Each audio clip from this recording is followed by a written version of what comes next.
कुछ स्क्रीन पे पहले दिख रहा है, देखिए स्क्रीन पे। स्क्रीन पे कुछ दिख रहा है? Yes sir. ठीक है। देखिए, आप देख पा रहे होंगे स्क्रीन पे वो सारी चीजें आपके लिए इसलिए दी गई है कि जिससे कि आप वो चीज को समझ पाए, है ना। तो हम जैसे ही बात करते हैं कि जस्टिस के कॉन्टेक्स्ट को, तो पहला context, second context, third context. तो फर्स्ट कॉन्टेक्स्ट में वो जब बात करते हैं तो वो फर्स्ट स्टेप में सीधे ऑपरेशन की बात करते हैं, डोमिनेंस की बात करते हैं। सेकंड में व्यक्ति को, मतलब महिला को व्यक्ति मान के समूह से जोड़ते हैं, अन्य समूह से जोड़ते हैं। फिर तीसरा में सोशल प्रोडक्शन और सोशल कनेक्शन और केयर और रिस्पॉन्सिबिलिटी से जोड़ते हैं। लेकिन आज का जो क्लास है पहले मुद्दे पे ही मीन्स आधारित होगा। कहने का मतलब ये है कि अब हम जो भी चीजें बताएंगे वो होगा कि कैसे जस्टिस के, जैसे जस्टिस के बारे में एक सिद्धांत निर्माण किया जा रहा है, मीन्स थियोराइजिंग द जस्टिस। कैसे जेंडर अचानक आया, अचानक आने का मतलब जैसे अगर मैं आपसे बोलूं कि अगर आप घर में हैं, है ना, और घर में सब कुछ ना मेल के लिए बनाया गया, सब कुछ रहने के लिए, खान, सिर्फ किचन, बेडरूम और जो अंदर का जो व्यवस्था है उसको छोड़ के सारी चीजें मेल ओरिएंटेड है। कि मान लीजिए बैडमिंटन खेलना है, मान लीजिए क्रिकेट खेलना है, कोई बाहर से व्यक्ति आ रहा है उससे मिलना है, या गाड़ी चलाना, ये सारी चीजें व्यवस्थाएं मेल के लिए किया गया। जैसे अगर मैं आपसे बोलूं साइकिल कौन कौन देखे हैं? साइकिल,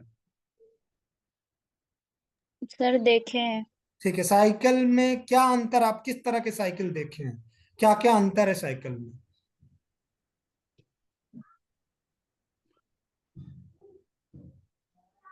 सर अंतर किस में करना है? साइकिल के प्रकार में, टाइप्स ऑफ साइकिल्स। अच्छा।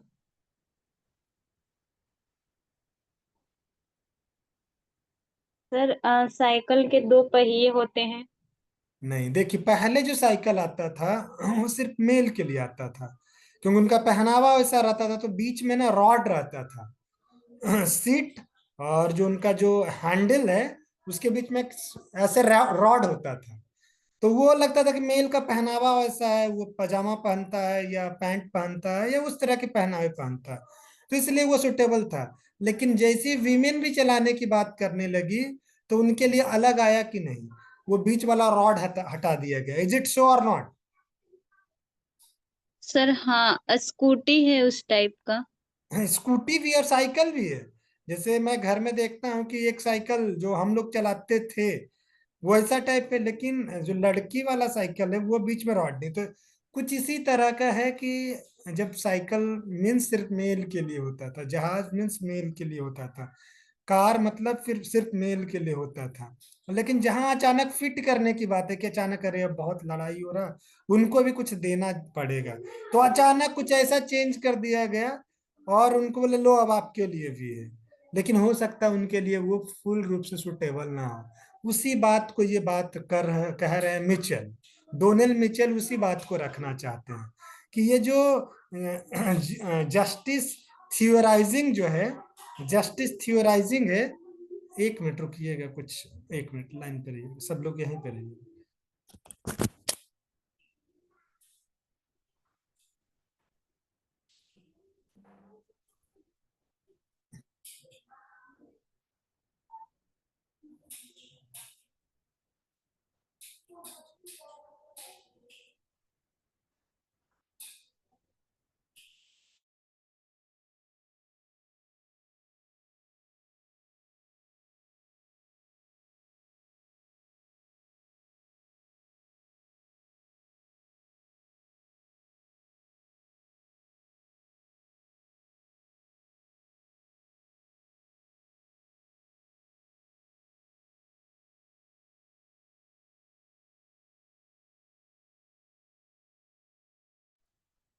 ठीक है, तो अभी हम क्या बता रहे थे?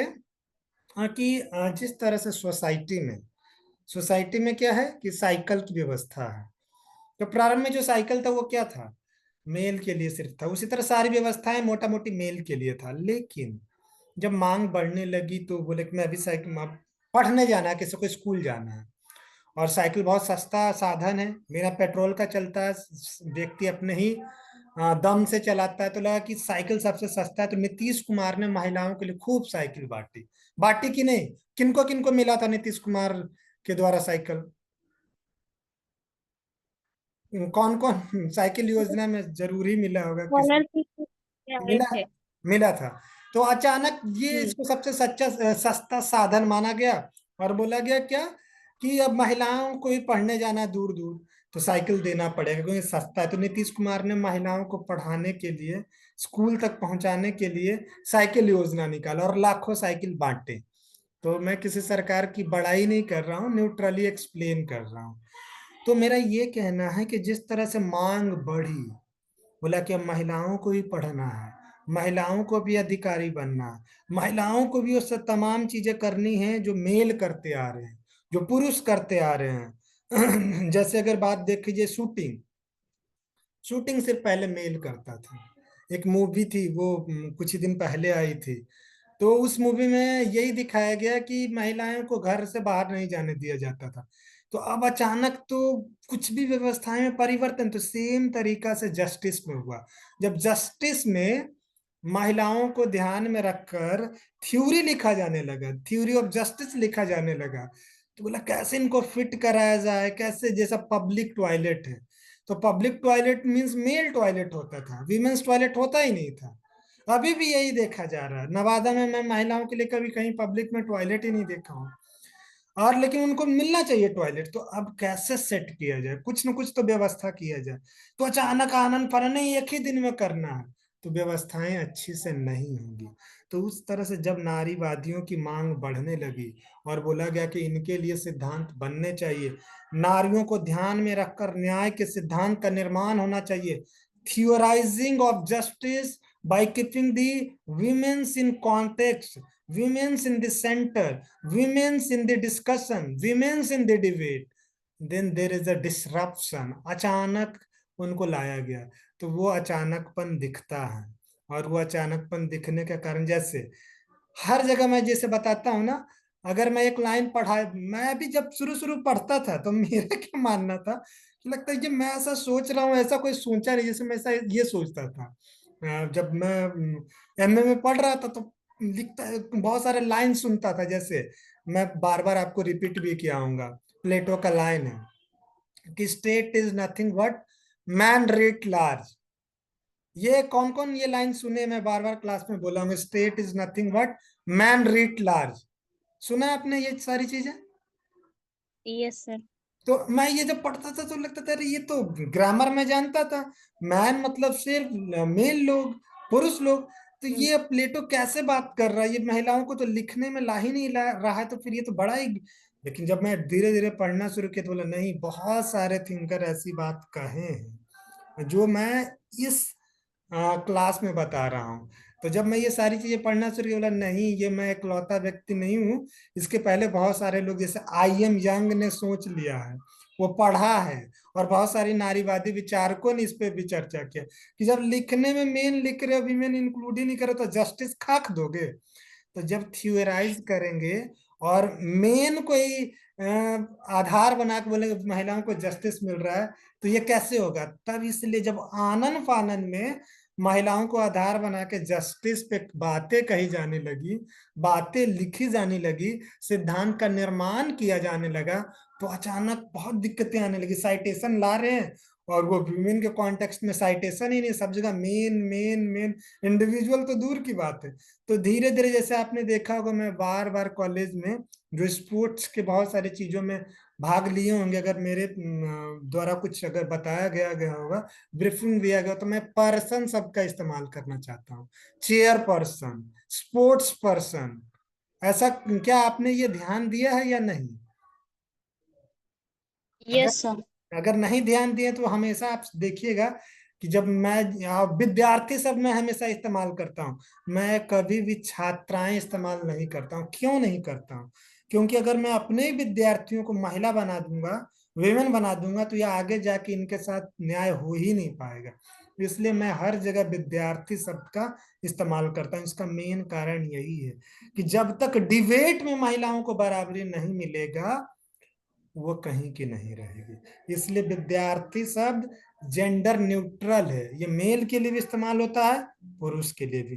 Person is a gender neutral term, ये मेल के लिए भी इस्तेमाल होता है, फीमेल के लिए भी। और मैं तो बोलूंगा कि ये थर्ड जेंडर के लिए भी इस्तेमाल होता है। और जितनी तरह की पहचान है, जैसे हमारे कॉलेज में एक दो विद्यार्थी ऐसे हैं जो थर्ड जेंडर है, ट्रांसजेंडर है, उनके साथ अच्छा ट्रीटमेंट कॉलेज करती नहीं है, और स्टूडेंट भी नहीं करती है, उनके साथ व्यवहार अच्छा नहीं है। क्या ये सही चीज है? No sir. तो मेरा ये मानना है कि जिस तरह से हम नारियों को उनके अधिकारों की बात कर रहे हैं, जस्टिस में विमेन जस्टिस की बात कर रहे हैं, जेंडर जस्टिस की बात कर रहे हैं, एक ऐसा सुटेबल वर्ड की बात कर रहे हैं जिससे इंडिविजुअल आए, ना कि मेल आए, ना कि सिर्फ फीमेल आए। तो क्या वो ट्रांसजेंडर का भी ऐसा समस्या, लेकिन उनका संख्या बहुत कम है। उनके बारे में कोई उस तरह से सोचता ही नहीं, उनको सिर्फ एक भद्दापन, एक स्टिग्मा के रूप में देखते हैं। और अगर घर क्लियर कट है, वो किसी न किसी माँ बाप के ही संतान रहे होंगे, लेकिन उनको घर से निकाल दिया गया, तब तो जाके उनकी तीसरी बाहर में कम्युनिटी बन रही है। अदरवाइज ऐसा कैसे होगा? मान लीजिए मैं मेल हूं और कोई फीमेल है, तो वैसे ही कोई ना कोई व्यक्ति जितने भी रहे होंगे, जितने भी रहे होंगे। ये कौन है, कोई ज्वाइन करना चाह रहे हैं क्या? गोश्य प्रवीण, ठीक है। तो मेरा ये कहना है कि जिस तरह से थर्ड जेंडर का जो आइडिया आ रहा है सोसाइटी में, उसी तरह कभी 1790s में सेकंड जेंडर का भी इशू आया था। और थर्ड जेंडर कोई आसमान से नहीं गिरा है, बारिश से नहीं आया थर्ड जेंडर। थर्ड जेंडर किसी माता पिता के ही संतान है, किसी माता पिता के ही संतान है। तो उनको हम उस नजरिए से नहीं देखेंगे। हम हमेशा क्या देखते हैं, थर्ड जेंडर के प्रति भाव बहुत ही गंदा होता है, और थर्ड जेंडर हमारे जैसे इंसान है। तो सेम चीज महिला भी पुरुष के बराबर है, महिला भी व्यक्ति है, महिला भी पर्सन है। तो ये जो मैं जो चर्चा आपको कराना चाह रहा हूँ और जो बार बार बताने का प्रयास कर रहा हूँ, वो यही चीज है कि कैसे महिलाओं को राइटिंग में लाया गया, न्याय में लाया गया। और मैं उस राइटिंग की चर्चा करता हूँ, और उस व्यक्ति का नाम है सुसान मोलर ओकिन। वो जो राइटर है सुसान मोलर ओकिन, अपने किताब में women in western political thought में इस चीज को उठाए हैं। और इस चीज को उठाते कब उठाए? 1979 में। यानी कि मैरी वॉलस्टन क्राफ्ट के उठा, मतलब जब महिलाओं पे बार बार वो मुद्दा उठा रहे, उसके लगभग 200 साल बाद ये मुद्दा उठा। और उसमें बोला गया क्या कि हम जिस तरह से महिलाओं के बारे में लिखेंगे, तो कैसे लिखेंगे? वो एक शब्द चाहिए, मेन लिखें, वीमेन लिखें, या कोई और शब्द इस्तेमाल करें, तब एक शब्द आता है। जैसे आपने देखा होगा कि मैंने प्लेटो का एग्जाम्पल दिया, और वो लिखता है state is man writ large. तो राज्य क्या है? व्यक्ति का बृहत स्वरूप है, हिंदी अनुवाद है। लेकिन इंग्लिश में इसका मतलब, या अगर उसी एज इट इज मतलब निकाला जाए, तो राज्य पुरुष का ही बृहत स्वरूप है, महिला नहीं है इसमें। तो इसलिए अब शुरू हुआ कि मैन और he is not generic humanity, मतलब मानवता के लिए ही word, man word generic word नहीं है, इसमें महिलाएं समाहित नहीं है, इसमें महिलाएं बाहर है। तो अब इस पे चर्चा छिड़ा कि अरे बाप रे, अगर मैन मैं लिख रहा हूं तो इसका मतलब सिर्फ पुरुष से है, महिला से नहीं है। जब मैं ही लिख रहा हूं तो इसका मतलब वह से है, पुरुष से है, महिलाएं से नहीं है। तो इस प्रकार ही से ही सी बना, मैन से ही विमेन बना। तो इस प्रकार पहले शब्द पैट्रियार्की से आया, पुरुषों के शब्दों का इस्तेमाल को, या पुरुष आधारित शब्दों को रूपांतरित करके ही महिलाओं के लिए शब्द बनाया गया। तो ये चीजें समझ में आया या नहीं? अगर नहीं समझ में आया तो कृपया पूछिए, मैं इसको फिर से एक्सप्लेन करूंगा। यस सर, आया। हाँ, तो इस प्रकार यस। ये पहला आधार था, ये पहला आधार था जिसमें वो ये बात कह दी कि नहीं, ये मेन और ही जो शब्द है, मैन और ही शब्द है, ये पुरुषों के लिए, ये सामान्य शब्द नहीं है, ये सामान्य शब्द नहीं है। इसकी जगह कोई एक ऐसा शब्द आना चाहिए। पर्सन ये तो बाद में आया, पीपल ये तो बाद में आया। तो कोई एक ऐसा शब्द है जो सबको समाहित करता है, इसलिए इसका नाम ही दिया गया कि दी डिसरप्टिव इंसर्शन ऑफ जस्टिस, मतलब विघटनकारी प्रवेश। न्याय, मतलब महिलाओं के लिए न्याय के बारे में लिखना या महिलाओं पे आधारित न्याय के बारे में चर्चाएं, वो विघटनकारी तरीके से एंट्री मारा है, डिसरप्टिव तरीके से। जैसे आप देखे हैं क्रिकेट मैच चलते रहता है और कोई अचानक बीच में घुस जाता है, तो उसको बोलते हैं डिसरप्ट कर दिया। तो इसी तरह महिलाओं का जो न्याय पे जो चर्चाएं हैं, वो अचानक मेल के न्याय के बीच घुस गया। समझे? समझ गए? Yes sir. ठीक है। अब जो दूसरा पहलू बात कहना चाहते, इसी चीज को आधार बना के, इसी चीज को एक्सटेंड करके, अब वहां बताया जा रहा है कि वीमेन को रियल मानना पड़ेगा, इसको हवा में नहीं मानना पड़ेगा। जैसे महिलाओं को हमेशा एक बहुत बड़े ही गलत शब्द में इस्तेमाल किया गया, जैसे हिंदू धर्म में स्वर्ग, अप्सराएं, इस्लाम में हूर। तो ये एक तरह से परिकल्पना और बहुत ही घटिया सेंस में उनको लिखा जाता है। तो ये इसका डायरेक्ट लेना देना नहीं, लेकिन इसका लेना देना है ना? तो अब ये महिलाओं को रियल मानना पड़ेगा, वास्तविक मानना पड़ेगा, है ना? एक व्यक्ति के रूप में मानना पड़ेगा। और इनसे जुड़ा जो सवाल है, वो पुरुषों से जुड़े सवाल से अलग नहीं होना चाहिए। अब जैसे देखिए आगे दिखेगा आपको कैसे अंतर है कि महिलाओं का सवाल और पुरुषों का सवाल अलग है।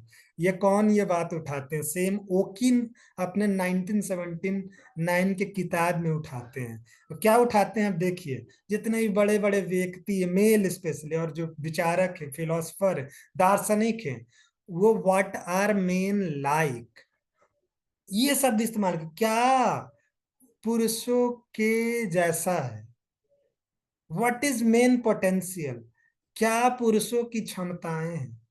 अब ये चीज जब महिलाओं के लिए हो जाएगा तो अलग हो जाएगा। उनके लिए क्या हो जाएगा question? What is women for, महिलाओं के लिए क्या, महिलाओं के लिए।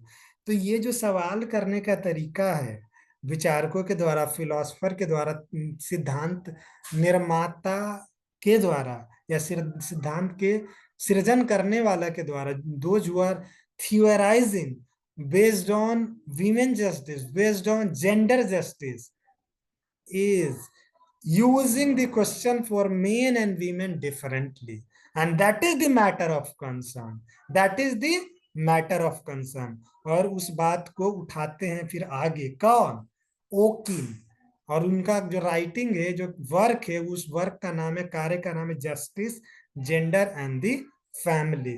उसमें इस बात को फिर से उठाते हैं और उनका ये कहना है कि वीमेन को इंक्लूड किया गया है, वीमेन को इंक्लूड किया गया है। मतलब वो ये कहना चाहते हैं कि main and women instead of only main. तो यहाँ पे वीमेन को इसमें इंक्लूड करके दिखाया गया। और उसी तरह और दूसरे तरीके से, जैसा मैंने बताया कि मैन के जगह पीपल इस्तेमाल करना। और अगर देखा जाए तो इससे भी स्पेसिफिक वर्ड है, मेन के जगह पीपल से भी ज्यादा स्पेसिफिक वर्ड है पर्सन, जो दोनों को डिनोट करेगा। तो क्या ये चीजें समझ में आ गई? अगर आ गई तो यस बोलें। Yes sir. सबको समझ में आ गया? मोनी को समझ में आया? निशा को नहीं समझ में आया? यस सर, आ गया। गोसिया प्रवीण को नहीं समझ में आया? है कि नहीं पता नहीं, कितने हैं लोग जुड़े हुए, एक मिनट, अगर वो नो छोड़ गो। दिया लगता। पिंकी को सर समझ में आ गया? 15। पिंकी, पिंकी नहीं है पिंकी। ठीक है, क्या समझ में आया एक लाइन में बताइए, क्योंकि पता चला इतना हम इम्फेसाइज करके बता रहे हैं और चीजें कुछ गलत समझ रही। क्या समझ में आया ये बताएं।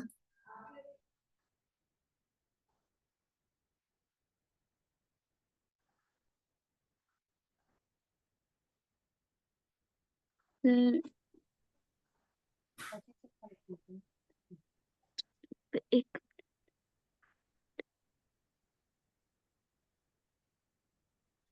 सर आप ये महिलाओं के जैसे नहीं, मेरा ये कहना है पुरुषों। कि जैसे साइकिल जैसे मेल के लिए हुआ करता था, फीमेल के लिए साइकिल आ गई, उसी तरह जब थ्योरी तो तब लिखा जाएगा जब विमेन्स के लिए कोई सुटेबल वर्ड हो, या कोई ऐसा वर्ड हो जिसमें महिलाओं को शामिल माना जाता हो। मतलब अन अन एक्नॉलेजमेंट तो होना चाहिए कि हाँ ये महिलाओं को शामिल करने का एक तरह से स्पष्टीकरण है या स्वीकृति है। अब अन अन एक्नॉलेज तरीके से, जैसे नहीं होता है कि ये बोल दिया, यार मान लो तुम इसमें शामिल हो, और अपमानित कर दिया गया उसको, बोले हाँ हाँ ये बोला, इसका मतलब मान लो यही है। जैसे आपने सुना होगा बहुत सारे जगह, जैसे तुलसीदास का एक दोहा भी है, उसमें महिलाओं को किस तरह से मतलब चित्रित किया गया, आप जानते ही होंगे, सुने ही होंगे, सुने हैं कि नहीं? ठीक है, चलिए बाद में इस पे चर्चा करेंगे। लेकिन मेरा ये कहना है न कि अगर विमेन को और विमेन ओरिएंटेड थ्योरी लिखी जाएगी तो उनको एक्नॉलेज करके लिखी जाएगी, उनको दिखा के हाँ आप इसमें शामिल है, ना कि बोल रहे हैं कि शामिल है और राइटिंग में दिख ही नहीं रहा, लिख रहे हैं मेन मेन मेन वाला, मेन मतलब विमेन भी नहीं, ऐसा कैसे मान लेंगे? मेन मतलब पुरुष होता है, तब ठीक है मेन की जगह पीपल लिखेंगे, मेल के मेन के जगह पर्सन लिखेंगे, तब माना जाएगा कि इंक्लूड हुआ। लेकिन अब इसी पे कांट जस्टिस बहुत बड़ी और स्मार्ट तरीके से और बेहतर तरीके से बात करते हैं, स्पष्टता के साथ बात करते हैं। और वो क्या बात करते हैं? बोला जाता है individual must be treated as ends in themselves, मतलब व्यक्तियों को अपने आप में साध्य के रूप में देखा जाना चाहिए। कहने का मतलब ये हो गया कि जैसे मैंने बोला व्यक्ति, तो यहाँ सिर्फ मेन नहीं है। जैसे मैं बोलूंगा पर्सन, तो इसका मतलब सिर्फ मेन नहीं है। जैसे मैं बोलूंगा पीपल, इसका मतलब मेन नहीं है। और जैसे मैं व्यक्ति बोल रहा हूं तो सब आ गए, transgender, queer, women, male, all. तो जैसे अगर व्यक्तियों को हम बात करेंगे तो उनको अपने आप में साध्य, मतलब उनका जीवन अच्छा होना चाहिए, ना कि मेरे जीवन के अच्छा करने के लिए किसी को गुलाम बनाया जाए। जैसे महिलाओं को अभी तक साध्य माना गया कि उनको एक एंजॉयमेंट का जरिया, कि चलो डांस करो, चलो गाना गाओ, चलो हमको दारू सर्व करो, चलो मेरे लिए खाना बना, चलो मेरे बॉडी को दबाओ।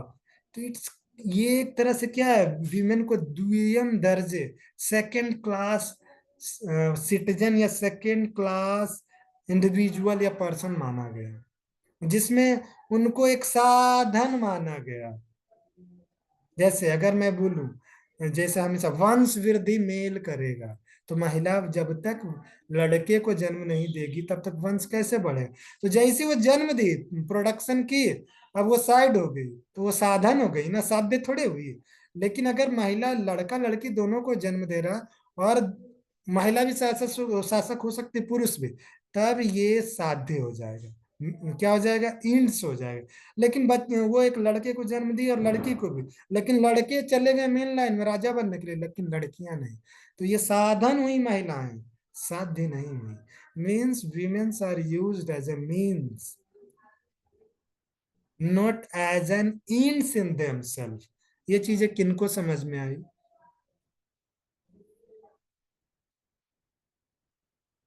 सर आया। सबको समझ में आ गया? चलो। यस सर, आया ठीक, तो। ठीक है। अब हम थोड़ा आगे, ये बहुत की लाइन है, ये बड़ी बात है जो कांट ने, मतलब नहीं हो जाता कब कोई आदमी जब निस्वार्थ हो जाता है, उसके अंदर से छल कपट निकल जाता है, तो ऐसा बोलता है। तो उसी तरह रिसर्च में जब कोई बिल्कुल निकपट भाव से कोई लिखता है ना, तो ऐसी राइटिंग आती है जिसमें वो सारे बंधन को तोड़ के सही बात लिखता है। समझे? सा, सर साधन का मतलब किसी चीज को जैसे मैं प्राप्त बताता करना, हूँ, और समझिएगा। जैसे अगर आप हम्म। पढ़ रहे हैं, और पढ़ लिख कर आपको एक अच्छा इंसान बनना है, तो अच्छा इंसान बनना साध्य हो गया, इंड्स हो गया। लेकिन पढ़ाई क्या हो गया? साधन हो गया, मीन्स हो गया। पढ़ाई के द्वारा ना आप अच्छा इंसान बने, पढ़ाई के यस द्वारा एक सर। अच्छा व्यक्ति बने ना। Yes sir. समाज तो मेल बना रहा है, फीमेल, सॉरी, समाज तो मेन और वीमेन बना रहा है। लेकिन पढ़ाई मुझे व्यक्ति बना रहा होगा, आपको व्यक्ति बना रहा होगा, है ना। तो इस तरह से अच्छा है, व्यक्ति बनना, एक गुड पर्सन बनना, ये क्या है, साध्य है। और साधन क्या है, शिक्षा, शिक्षा के माध्यम से, समझे या नहीं। अच्छा। Yes sir. ठीक है। तो इस प्रकार ये कांट ने ऐसी बातें लिखी। किसने लिखा, कांट ने, बहुत बड़े विचारक हैं। ठीक है। अब हम बात करेंगे थोड़ा आगे बढ़ते हुए जस्टिस, जेंडर एंड फैमिली पे। हाँ, ये बड़ा इंपॉर्टेंट हो जाएगा, क्योंकि अब फैमिली को उस तरह से अभी नहीं दिखाया गया, लेकिन अब फैमिली का रोल शुरू होगा। अब यहाँ क्या बोला जा रहा है कि ये तो सब वेस्टर्न राइटर और थिंकर हैं, और वो अपने तरीके से ही जस्टिस को लिख रहे हैं, और विमेन्स जस्टिस को भी थियोराइज कर रहे हैं। लेकिन अब जैसी बात आता है कि व्यक्ति को राजनीति में या राजनीतिक व्यवस्था में कैसे देखा जाए, तो व्यक्ति को राजनीति में एक पितृ सत्तात्मक परिवार का जो समाज में रोल होता है ना, वैसा देखा जा रहा है। मतलब वहां विमेन को सबऑर्डिनेटेड माना जा रहा है, उनको ये नहीं माना जा रहा। जैसे आपने देखा होगा बार बार, जैसे मैं थोड़ा कल्चर के सेंस में बताऊंगा, कि जब कोई राजा बनता है तो जनरली महिला ही जाके उसको तिलक लगाती है कि नहीं। घर में हमने यस देखा सर। कि जब अच्छा यस सर। हाँ। आया तो जाके, कभी मैंने नहीं देखा कि कोई बेटा ओलंपिक से मेडल जीत के लाया तो उसका बाप जाके तिलक लगाया होगा, माँ जाके लगाती है। तो यहाँ पे वीमेन का रोल सबऑर्डिनेटेड है। सबऑर्डिनेट, ठीक है, अब महिलाएं भी खेल रही है, लेकिन महिलाएं महिला वर्ग में खेल रही, पुरुष पुरुष वर्ग में खेल रही। जब तक सब बराबर नहीं हो जाता, आई नो फिजिकल डिफरेंसेस हैं, बट कुछ चीजें हैं जहाँ दोनों बराबर हो सकते हैं, जैसे चेस, शूटिंग, ये सारी चीजें में हो सकते हैं, लेकिन ऐसा अभी नहीं है। तो इस प्रकार यहाँ पे विमेन्स को सबऑर्डिनेटेड माना गया, कहा यह गया कि महिलाएं अभी तक एक वर्ग, मतलब पुरुष या पुरुषों के अधीन ही काम किए हैं, और वो अभी तक उसका जो एग्जिस्टेंस है, जो जीवन है, जो पूरा इतिहास है, वो महिलाओं के नीचे, पुरुषों के नीचे ही है। या तो हस्बैंड के नीचे है, या तो फादर के नीचे है। वो कभी भी स्वतंत्र रूप में नहीं है। और ये जो बात है, ये क्या है, ओकिन के हिसाब से ये व्यक्तिवाद या व्यक्ति के जो मान्यताओं का उल्लंघन है कि नहीं। कौन मानते हैं कि अभी तक का जितना भी इतिहास है, उसमें महिलाओं को पुरुषों के नीचे ही माना गया। वाइफ हस्बैंड के नीचे, बेटी फादर के नीचे। तो ये जो बॉय मतलब चीजें हैं, ये जो व्यवस्था है, पैट्रियर्कल सेटअप है, पैट्रियर्कल फैमिली है, एक सोसाइटी में है, ये एक तरह से व्यक्तिवाद या व्यक्ति के अवधारणा को ही वायलेट कर रहा है, को ही उल्लंघन कर रहा है। और आज से नहीं, हमेशा से होता आ रहा है। ये चीजें समझ में आई या नहीं। Yes sir. और कौन मानते हैं कि ये सही बात है, ऐसा हो रहा है या नहीं हो रहा, ये तो वो बोल रहे हैं, लेकिन मानते कौन है। सर हो रहा है। सर ये जो व्यक्ति है, अगर हम व्यक्ति बोलते हैं तो हमारे सामने मेन का फेस आता है, वुमेन्स का नहीं। हाँ, तो यही तो, अगर आप जब ऐसी बातें कह रहे हैं, तो इसको जब राइटिंग में यस। लगेगा ना, तो ये तब आएगा जब इसका चलन शुरू होगा। जैसे मैं विद्यार्थी यस। बोल, तो मैं विद्यार्थी बोलता हूँ, तो मैं कभी अपने स्टूडेंट को नहीं समझता, मैं उसको एक न्यूट्रलिटी। और अगर मैं अपने स्टूडेंट के बारे में बोला तो मैं छात्राएं बोल सकता, लेकिन नहीं, मैं सोचता हूँ कि मैं बोलूं विद्यार्थी, जिससे कि मेरे मन में एक न्यूट्रलिटी हो, किसी के प्रति भेदभाव ना हो, किसी को ऊपर नहीं, किसी को नीचे नहीं मान। तो ये मैं बार बार बोल के ला रहा हूँ ना, पर्सन बोल के ला रहा हूँ ना, वैसे आपको भी ये प्रैक्टिस में लाना होगा, अपने मन में इसको बैठाना होगा, है ना। इनकलकेट करना होगा हैबिट में, राइटिंग में, स्पीचेस में, है ना। Yes sir. अब देखिए, मैंने बोला था ना कि रॉल्स का जो थ्योरी ऑफ जस्टिस है, उसका जो क्रिटिसिज्म है बाद में बताएंगे, ऐसा बताए थे, नहीं याद है। यस सर बता। ठीक है, तो देखिए हाँ याद। वो पहला क्रिटिसिज्म आ गया। रॉल्स बड़ी बड़ी बातें करता है कि आंख के सामने पर्दा लगा रहेगा और किसी के सामने भेदभाव नहीं होगा। लेकिन जब वो अपना किताब लिखा है थ्योरी ऑफ जस्टिस 1971 में, उस किताब में ओरिजिनल पोजीशन को एक्सप्लेन करते हुए उसने टर्म इस्तेमाल किया हेड्स ऑफ फैमिलीज, परिवारों का मतलब नेता। और जनरली परिवारों का नेता मेल होता है, उसने इंडिविजुअल शब्द का इस्तेमाल नहीं इस्तेमाल किया। तो इस प्रकार वो भी कहीं ना कहीं पैट्रियर्कल थिंकिंग को रखता था। एग्री करते हैं कि नहीं? Yes sir. ठीक है, तो ये एक तरह से वो अपने आप को बहुत ही बोलते हैं कि नहीं, हम तो सबको बराबर इंडिविजुअल मान रहे हैं। लेकिन छिपेगा कहाँ? वो कहीं ना कहीं लेखनी में दिख ही जाएगा। सोच में कितना भी स्पष्ट करके बोलने का प्रयास करेंगे, लेकिन वो चीजें आएगी आएगी, अगर आप वैसा हैं तो। अगर वैसा नहीं है, और ये बहुत बाद में जाके वो चेंज करते हैं, 1971 के बाद इस चीज में थोड़ा सा परिवर्तन, नहीं, इंडिविजुअल लिखा जाना चाहिए, है ना। और इस पर डिबेट छिड़ा बहुत सारे, जब 1989 में इस पर चर्चाएं तीव्र हो गई, ओकिन अपने राइटिंग में लिखना शुरू कर देते हैं। तो अब बात आती है आगे वाला बात, कि एक राइटर है और उनका नाम है जेएस मिल, जो लिबर्टी पे इनका बहुत अच्छा राइटिंग है। लेकिन इनका एक किताब है subjugation of women, subjection of women, subjection of women. अब वो सब्जेक्शन ऑफ वीमेन 1869 में लिखी गई किताब है, प्रकाशित है जेएस मिल के द्वारा। और वो इंग्लिश विचारक हैं, और वो बहुत बड़े विचारक हैं। और उनके द्वारा जस्टिस को कैसे बताया गया, just treatment no less than liberty. मैंने बताया उनकी किताबें लिबर्टी है, लिबर्टी पे उनकी राइटिंग, और इसलिए वो फेमस है। तो वो जब सब्जुगेशन ऑफ वीमेन में जस्टिस को बताना चाहते हैं, वीमेन जस्टिस को बताना चाहते हैं, तो बोलते हैं just treatment no less than liberty. अब इसका मतलब क्या समझिए? इसका मतलब ये है कि वो जितना इंपॉर्टेंट लिबर्टी को मानते हैं, स्वतंत्रता को मानते हैं, फ्रीडम को मानते हैं, उतना ही इंपॉर्टेंट न्याय को मानते हैं, जस्ट ट्रीटमेंट को मानते हैं, उससे नीचे नहीं मानते हैं। और बोलते हैं ये बहुत जरूरी है महिलाओं की खुशी के लिए, महिलाओं की खुशी के लिए। और इसको वो एक नेसेसरी कंडीशन मानते हैं महिलाओं के प्रगति के लिए। इसको ये क्या मानते हैं, एक बहुत ही नेसेसरी कंडीशन मानते हैं मैन काइंड या ह्यूमैनिटी, मानवता के विकास के लिए। समझ में आ गया या नहीं? Yes sir. आ गया, ठीक है। अब लास्ट चीज पे मैं चर्चा करूंगा, इसके बाद क्लास समाप्त हो जाएगा।